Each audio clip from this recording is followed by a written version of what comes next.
সন্ধ্যা নেমেছে কালীকান্তপুরে। মাঘের এই সময়টা কালীকান্তপুরে হাড় কাঁপানো শীত নামে মাঝে মাঝে। কথাটা তাই এখানে পরিচিত, মাঘে বাঘপালায় ভয়ে। কিন্তু দামোদর বয়ে যেত একসময় এই অঞ্চলের ওপর দিয়ে, সেটা মুঘল আমলের প্রথম দিকে বা তারও আগে। অবশ্য সারা বছর নয়, বর্ষাকালে। আর ঘন জঙ্গল ছিল এলাকা জুড়ে। হয়তো কখনো বাঘের দেখা কেউ পেয়েও থাকতে পারে, তবে প্রমাণ নেই। মাঠের ধারে অবস্থিত হওয়ায় সন্ধ্যার সময় থেকেই পৌষ মাঘে কাঁপুনি ধরায়, তাই মানুষ 8টায় ঘরে খিল দেয়। আর আজ এই প্রবল শীতে তো তার আগেই সব শুনশান। রূপ করে দ্রুমদলকে রেখে সুজয় সুরভি ফিরে আসছে কালীকান্তপুরে। হু হু করে শীতল বাতাস চিরে মোটর বাইক এগিয়ে চলেছে। সুরভি সুজয়ের কানের কাছে ফিসফিস করে বলল, বলেছ ঠিক, কিন্তু সব কাগজপত্র তো নেওয়া হয়নি। একবার তো সার্চ করতেই হবে। চলো তবে ডাক্তারের কাছে আরেকবার যাই। চলতি গাড়িতেই ওদের কথা চলছে। কিন্তু এতটা রাতে? দাঁড়াও, একটা ফোন করি। সুজয় বাইকের ব্রেক চেপে দাঁড়িয়ে পড়ে রাস্তায়। ফোন করে হিরণ ডাক্তারকে। ফোনের ওপ্রান্তে পরিচিত কণ্ঠ। বলুন মাস্টারমশাই, কি ব্যাপার? বলছি, কাগজপত্র কিছু দিলেন না। ও, আপনি রাজি আছেন? বেশ তো, একবার চলে আসুন। আপনার ওখান থেকে আসতে 5 মিনিট লাগবে। আসুন, এখনই নিয়ে যান। আসছি, 1 মিনিট। আমি তো এখন এখানেই আছি। ফোনটা কেটে দিলেন ডাক্তার হিরণ আচার্য। ওরা বাঁশবনের নিচে গাড়ি রেখে একটা মিসড কল দিতেই হিরণবাবু বেরিয়ে এলেন। এই শীতে বাইরে কেন? আসুন, ভিতরে আসুন। বুঝলেন ডাক্তারবাবু, ভাবছি দামটা একটু কমিয়ে দিন। আমারও ক্যাপাসিটির মধ্যে, মানে কত পারবেন বলুন? 17 লাখ লাস্ট দাম দিলাম। কাগজগুলো হাতে নিয়ে এসেও ওগুলো মুড়ে রাখলেন হিরণ আচার্য। বললেন, এগুলো নিয়ে কাজ নেই তাহলে। আমি এক দরের মানুষ। 20 লাখের মধ্যে এই জায়গার দাম 8 লাখ। এই বাড়িটা যদি 12 লাখে করতে পারেন, আপনাকে আমি জায়গার দাম ফিরিয়ে দেবার চ্যালেঞ্জ দিলাম। দিন, পেপারগুলো দিন। কাল বিকালে আসছি। হ্যাঁ, কাল শনিবার, কাল কোর্ট খোলা নেই, কিন্তু আমি বাইরে থেকে সার্চ করিয়ে দেখে নিচ্ছি। আর আপনার অ্যাডভান্স বুকিং, মানে বলছিলাম, অনলাইনে ট্রান্সফার করতে পারেন? হ্যাঁ, তাহলে আপনাকে এখন 1000 টাকা দিচ্ছি। আর কাউকে পেপার দেবেন না কিন্তু। সার্চ করিয়ে এসে তারপর অ্যাডভান্সের বাকি টাকা দিয়ে যাব। 1000 কেন, 10,000 টাকা দাও। সুরভি বলল, 1000 কেন, আপনি 100 টাকাও যদি না দেন, তাহলেও এই একটা দিন আমি অপেক্ষা করতে পারি। আপনি নিশ্চিন্তে বাড়ি ফিরতে পারেন। হাসি মুখে ডাক্তার হিরণ আচার্য। ওরা পেপার নিয়ে রাতেই গেল দপাড়ায় শান্টুর বাড়ি। শান্টু আজকাল মোহরির কাজ করে ভালো, আর গোপন কাজে বিশ্বস্ত। একদল যুবক গোল হয়ে বসে আগুন জ্বেলেছে, হাত পা গরম করছে। পাশ কাটিয়ে বাইকটা ঠেকালো সুজয়। 2-1জন ছেলে ওদের দিকে ঘুরে তাকালো। ওরা ভ্রুক্ষেপ না করে এগিয়ে গেল। শান্টু, এটা এমার্জেন্সি সার্চ করে দিতে হবে যে। কি ব্যাপার এমন কনকনে শীতের রাতে? কাল শনিবার। চাদর মুড়ি দিয়ে শান্টু দাঁড়িয়ে আছে ওদের সামনে।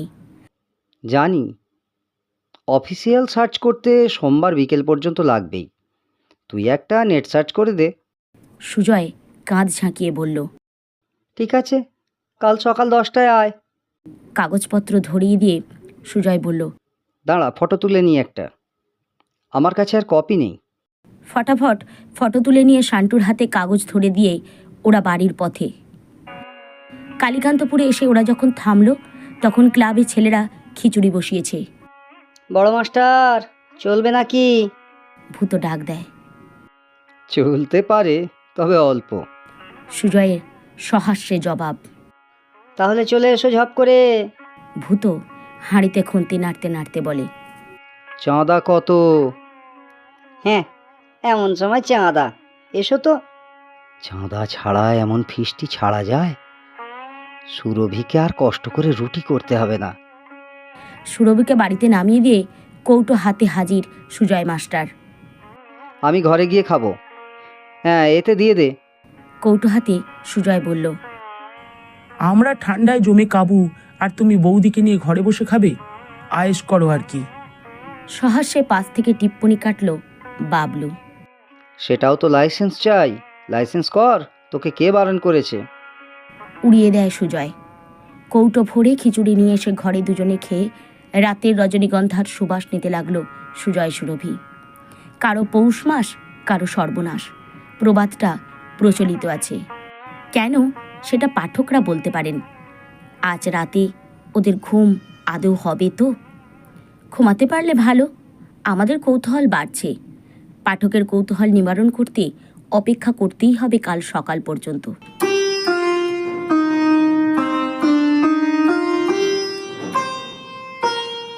এদিকে লক্ষ্মী দত্তের অবস্থা আমরা দেখেছি। সরস্বতী আর বিদ্যুৎ সারিকেত কলকাতা থেকে এসে পাঁচলা সেবা সদনে পড়ে আছে, আমরা দেখেছি। শ্যামলী, কাকলি আর ঝুমা এই শীতের রাতে গুটিসুটি মেরে বসে আগুন জ্বেলেছে সেবা সদনের বাইরে। আমরা দেখেছি শীতল সর্দার লক্ষ্মীর চিকিৎসা করতে সর্বোচ্চ পর্যায়ে যত্ন নিয়েছেন। আমরা দেখেছি সেবা সদনের সিস্টাররা লক্ষ্মী দত্তের মতো পেশেন্টের কেয়ারে কতটা কেয়ারফুল। কিন্তু আমাদের দেখা হয়নি শীতল সর্দার এবং হাসিবার পরবর্তী জীবন কোন পথে চলেছে।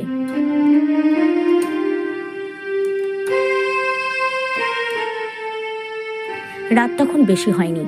হাসিপূর্ণাকে খাইয়ে ঘুম পাড়িয়ে রেখে এলো শীতল সর্দারের বিশ্রাম কক্ষে। তখন তিনি চোখ বন্ধ করে বসে আছেন। হাসি দরজাটা ঠেলতেই তিনি চোখ মেললেন। হাসি, আমি একটা কথা ভেবে খুব খুশি তুমি ফিরে এসেছো। জানি, আর তোমার কাছে ফিরে না এলে আমি কোথায় যাই? আমি বিশ্বাস করতাম আমার মনে কোনো পাপ নেই, তাই আমার ভালোবাসার মর্যাদা তুমি দেবেই। কিন্তু তুমি কেন বাড়ি এলে আর 3 দিনের ছুটি চেয়ে এক রাতে ফিরে এলে, ঠিক বুঝতে পারলাম না। সব কথা সবাইকে বুঝতে হবে তার মানে হয় না।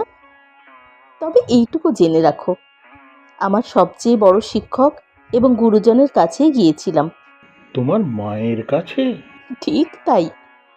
তুমি যে প্রস্তাব রেখেছো সেই বিষয়ে জানতে গিয়েছিলাম। চেয়ারটা 180 ডিগ্রি ঘোরালেন শীতল সর্দার। সত্যি? তিনি কি বললেন? তিনি আমাকে অনেক কথা বললেন। হাসির হাতটা ধরলেন শীতল সর্দার। আমার মা আমাকে আকাশ খুঁজে নিতে অনুমতি দিলেন। কথাটা বলতেই দুটো চোখ জলে ভরে গেল ওর। হাসি, সত্যি তুমি আমার? জড়িয়ে ধরে কেঁদে উঠলেন শীতল সর্দারও। একটু কান্নার পর উভয়েই শান্ত। শীতল সর্দারের চোখের দিকে অপলকে চেয়ে আছে হাসি, হাসির চোখের দিকে শীতল সর্দার। কুয়াশায় ঢাকা পাঁচলার আকাশে এক ফালি বাঁকা চাঁদ, আবছা তার চাউনি, ক্ষীণ তার জ্যোতি চেয়ে আছে ওদের দিকে। দেওয়ালে টিকটিক করে শব্দ করে এগিয়ে চলেছে সময়ের দণ্ডটা একা। আর সারা পৃথিবী নিঝুম, গভীর নৈশব্দ বিরাজ করছে পৃথিবীতে। কতক্ষণ সময় পার হয়েছে খেয়াল নেই ওদের। শীতল সর্দার বললেন, চলো, ছাদে চলো। দাঁড়াও, কিছু কথা আছে আমার। সেই কথাগুলো সেরে নিয়ে তবেই ছাদে যেতে পারি। চমকে উঠলেন ডক্টর শীতল সর্দার। তাহলে হাসি কি কোনো শর্ত আরোপ করতে চাইছে? কি সেই শর্ত? এতদিন ভেবে দেখেননি। আজ এই মুহূর্তে মনে পড়ছে তিনি হিন্দু, হাসি মুসলমান। তাহলে কি সেই সব দিক থেকে কোনো শর্ত, নাকি সম্পত্তির শর্ত? চঞ্চল হয়ে ওঠে তাঁর মনটা। বলো হাসি, বলো, কি বলার আছে? এখানে নয়, ঘরে এসো। হাসি পূর্ণার কাছে চলে যায়। এই ঘরে পূর্ণা আর হাসি থাকে। তিনি কোনোদিন প্রবেশ করেননি, আজ সেই ঘরে, তাও এত দূর এসে। বিবাহের ব্যাপারে এখনো চূড়ান্ত হয়নি কিছুই। আমি এই অবস্থায় তোমার ঘরে? এখানে কেউ আসবে না, আজ রাতে সবাইকে বলা আছে। শিবরাজ নাইট ডিউটিতে আছে, সে নিচের তলায় অপেক্ষা করছে, ডাকলেই আসবে। আর আজমিনাদিকেও বলা আছে, তারা সবাই আমার ফোনের জন্য ওয়েট করছেন। থরথর করে কাঁপছে শীতল সর্দারের পা। তিনি যাকে ভালোবাসেন সেই হাসির কাছে যেতেও তিনি যেন গভীর রহস্য নাকি ভয় বুঝতে পারছেন না। কিন্তু এই রহস্যময় রাতেই সব কিছু স্পষ্ট হয়ে যাওয়া দরকার। তিনি কাঁপতে কাঁপতেই হাসির ঘরে প্রবেশ করলেন।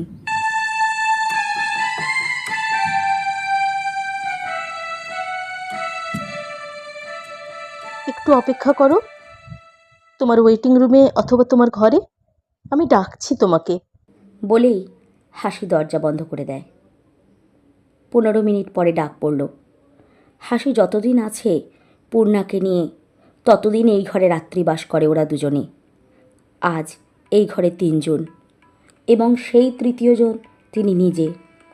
অথচ হাসি বিবাহের পূর্বে শর্ত আরোপ করতে যাচ্ছে। দেখা যাক কি হয়। এই সব ভাবতে ভাবতে কম্পমান হাতে দরজায় লক টেনে দিলেন ডক্টর শীতল সর্দার। লাল শাড়িতে হাসি অপরূপা। হঠাৎ ওর এমন সাজগোজ দেখে তিনি অবাক হলেন। আর একবার পূর্ণা এখন ঘুমিয়ে আছে। ওর নিষ্পাপ মুখে রাতের আলো মুখটা আরও মায়াময়ী করে তুলেছে। হাসি রেডিওটা নামিয়ে সুইচ অন করল। এখন মধ্যরাত্রি। FM চ্যানেলে চলছে চিরদিনের গান।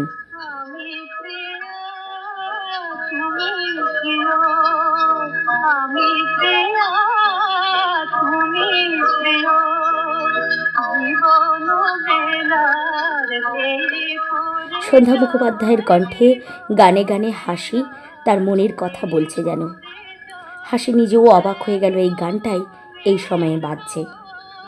ওরা দুজনে নীরবে শুনছে গান, পড়ছে একে অপরের মন। হাসি নীরবতা ভাঙল। তুমি যা ভাবছো তার কোনোটাই কিন্তু আমি ভাবছি না। মানে আমি কি ভাবছি?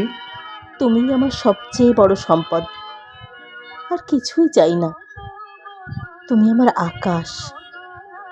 সেই খোলা আকাশের বুকে উঠতেই স্বাধীনতা দিয়েছেন আমার মা। তাঁর পায়ে শত কোটি নমস্কার। তুমি হিন্দু, আমি ছিলাম মুসলমান। এই নাও, তোমার ধর্মে আমাকে দীক্ষিত করো। এই সিঁদুর, এই শাঁখা আমাকে বহন করার অধিকার দাও। হাসি, আমার হাসি, তুমি। নাও, দেরি কেন? আমি তো তোমার। এই গোপালকে সাক্ষী রেখে আমাকে দাও আমার অধিকার। এইখানে এইভাবে? এর চেয়ে ভালো সময় আসবে না কখনো। তিনি বুঝতে পারলেন ঠাউস ব্যাগ দুটো নিয়ে কেন সকালে প্রবেশ করেছিল হাসি। হাসির মাথা রাঙিয়ে দিলেন শীতল সর্দার। হাসি হাতে তুলে নিল শাঁখা পলা। শীতল সর্দার তাকে বুকে জড়িয়ে নিলেন। তার এতদিনের কল্পিত বৃত্তটা সম্পূর্ণতা পেল। এবার আমি। তুমি আমার অর্ধেক ছিলে হাসি, আজ থেকে সবটাই তুমি। তাহলে আমার প্রথম শর্ত এবার আমার স্বামীর কাছে রাখি। এ আবার কেমন কথা? আগে এসব বললো না, অধিকার নিয়ে তারপর এসব কি খেলা? কিন্তু আমি যাকে সবটাই দিলাম তার সব শর্তই পূরণ করতে বদ্ধপরিকর আমি। ভেবে নিলেন ডক্টর সর্দার। মুখে বললেন, বলো, তোমার সব শর্ত বলো। এতদিন ছিলাম তোমার অধীনের নার্স, আজ থেকে তোমার স্ত্রী। তাই আমি সেবার অঙ্গীকার করেও বলছি, এই জীবনে আর নার্সিং করতে চাই না। অন্য যে কোনো উপায়ে মানুষের সেবা করতে চাই। আমি তোমার স্ত্রী হয়েই থাকতে চাই। আমি আমি পূর্ণার মা হয়ে থাকতে চাই।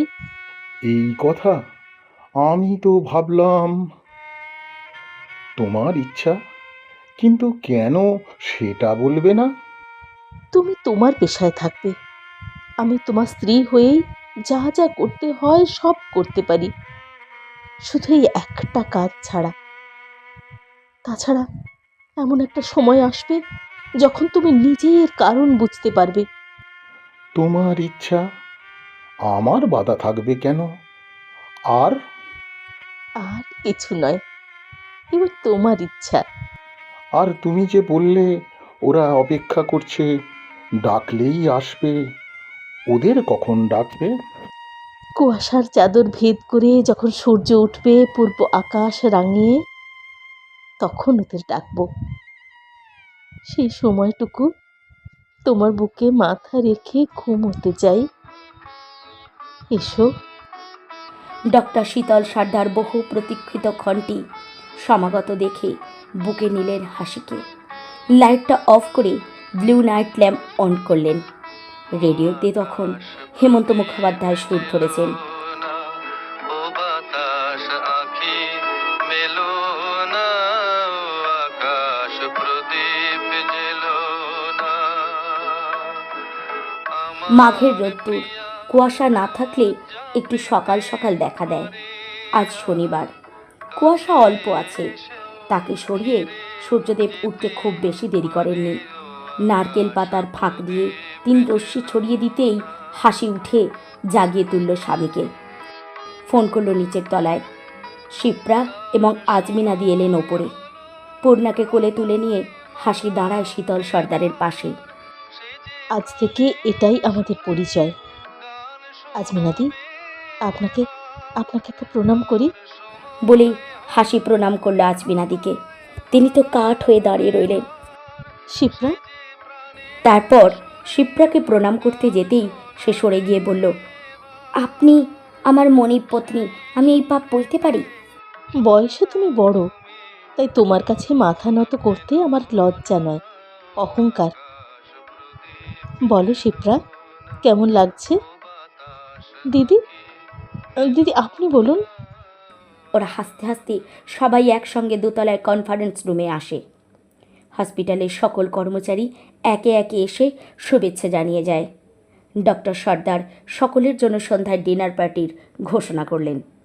পেশেন্টদের জন্য স্পেশাল মেনু এবং ফলের ব্যবস্থা করা হলো। পেশেন্টের রিলেটিভ যারা আছে তাদের জন্য লাঞ্চের ব্যবস্থা করা হলো। রিসেপশন জোরদার। মাত্র কয়েক ঘন্টার মধ্যেই সব আয়োজন সম্পন্ন হয়েছে। শুধুমাত্র ফোনেই। এইবার শুরু হবে খাওয়া দাওয়া। সবাই যেন কত ব্যস্ত। ডক্টর সর্দারকে সবাই ডাকছে নানা কাজে। তিনি একবার এদিকে ছোটেন, একবার ওদিকে। কি গো, অত ছটফট করছো কেন? তুমি কি স্বপ্ন দেখছো? ওঠো। এই, কি গো? ঠেলা দিয়ে ঘুম ভাঙিয়ে দিল হাসি। ধরপর করে উঠে বসে 2 চোখ রোগড়ে ডক্টর সর্দার বললেন, ও স্বপ্নই দেখছিলাম। সকাল হয়েছে, ওঠো। তুমি তোমার স্বাভাবিক ডিউটি করবে, আমার জায়গায় অন্য কাউকে দেবে। আর অনেক কাজ আছে, সেগুলো দ্রুত সেরে ফেলতে হবে। আমাদের এখানে থাকা হবে না। আপাতত তুমি আমাদের এই রিলেশনের কথা গোপন রাখবে। আমি এখানে আছি, শিপ্রা আর আজমিনাদি ছাড়া কেউ জানে না, জানবে না। তুমি নিচের ডিউটি শিডিউল ঠিক করে দিয়ে এসো, কথা আছে। আর শোনো, কপালে সিঁদুরের দাগটা ভালো করে মুছে নাও। হাসি হাসি মুখে বলে। ডক্টর সর্দার সারাদিনের ডক্টর শিডিউল ঠিক করে দিলেন। নার্সদের ডিউটি চার্টে সাইন করলেন। রুটিন মাফিক ভিজিট করলেন প্রত্যেক পেশেন্টের বেডে। কিন্তু গোপনে রয়ে গেল কাল রাতের ঘটনা। 10:30 নাগাদ ফিরে এলেন ওপরে। দেখো, আমি কাজের একটা লিস্ট করেছি। দেখো, 1, এই নার্সিংহোমের মালিকানা হস্তান্তর করতে হবে। 2, 24 ঘন্টার জন্য ডাক্তার আনতে হবে। 3, এমআরআই মেশিন বসাতে হবে। 4, সঞ্চিত সব টাকা একটা অ্যাকাউন্টে ট্রান্সফার করতে হবে। 5, প্রয়োজন মতো টাকার চেক দিতে হবে নতুন মালিকের নামে।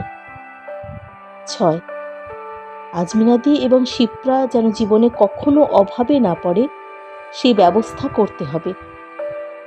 7, পূর্ণার ভবিষ্যতের কথা ভেবে সামান্য কিছু টাকা হাতে নিতে হবে। 8, এখান থেকে দূরে, বহু দূরে কোথাও চলে যেতে হবে।